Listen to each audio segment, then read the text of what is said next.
नमस्कार दोस्तों, नवरात्रि के दूसरे दिन माता के दूसरे स्वरूप माँ ब्रह्मचारिणी की पूजा अर्चना की जाती है। ब्रह्म का अर्थ है तपस्या और चारिणी का अर्थ है आचरण करने वाली। इसी अनुसार ब्रह्मचारिणी का अर्थ हुआ तप का आचरण करने वाली।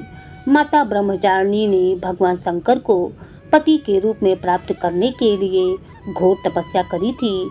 इसी तपस्या के कारण माता को तपस्चारिणी, ब्रह्मचारिणी नामों से जाना गया है। इनका स्वरूप अत्यंत तेजस और भव्य है। श्वेत वस्त्र पहने, दाहिने हाथ में जप की माला लिए हुए और बाएं हाथ में कमंडल धारण करे हुए इनकी पूजा करने से साधक का मन स्वाधिष्ठान चक्र में स्थित होता है। अपने पिता दक्ष प्रजापति द्वारा किए गए भोलेनाथ के अपमान से क्रोध में आकर योगा अग्नि में भस्म होने के बाद माता सती ने पर्वतराज हिमालय के घर पर पुत्री के रूप में जन्म लिया। यहाँ उनका नाम पार्वती या शैल पुत्री रखा गया।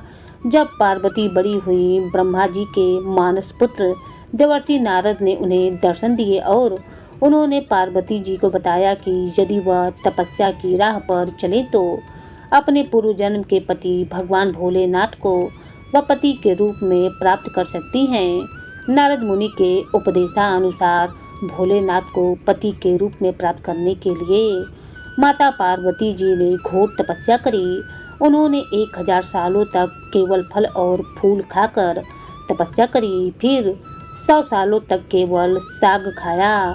कठोर तप करते हुए माता ने खुले आकाश के नीचे बारिश, धूप और ठंड के भयानक कष्ट सहे। इतनी कठोर तपस्या करने के बाद 3000 सालों तक धरती पर गिरे हुए बिल्व पत्रों को खाकर भोलेनाथ की पूजा अर्चना करी। फिर कुछ ही समय के बाद उन्होंने वह बिल्व पत्र खाना भी बंद कर दिया। इसके बाद हजारों सालों तक उन्होंने बिना कुछ खाए पिए कठोर तपस्या किया। इसी तपस्या के कारण देवी का शरीर दुबला पतला और क्षीण हो गया। उनकी यह निर्बल दशा को देखकर उनकी माता मैना को बहुत ही दुख हुआ। उनकी इस कठोर तपस्या को देख तीनों लोकों में हाहाकार मच गया। सभी देवता, ऋषि और पुण्य आत्माएं माता की तपस्या की प्रशंसा करने लगे।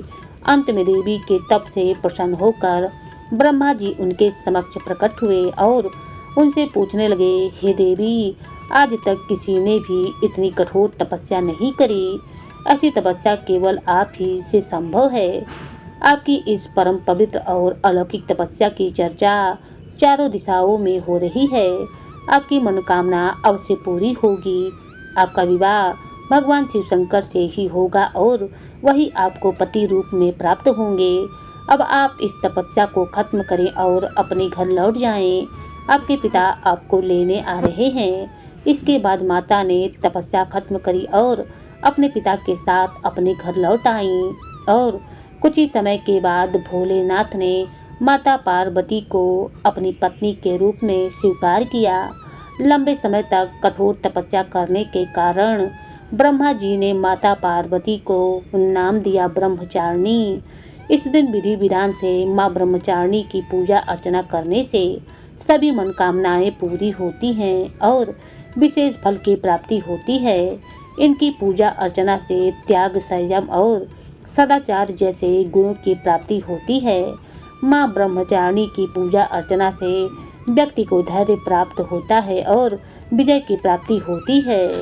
एक बार प्रेम से बोलिए, माँ ब्रह्मचारिणी की जय। नव दुर्गा माता भवानी की जय।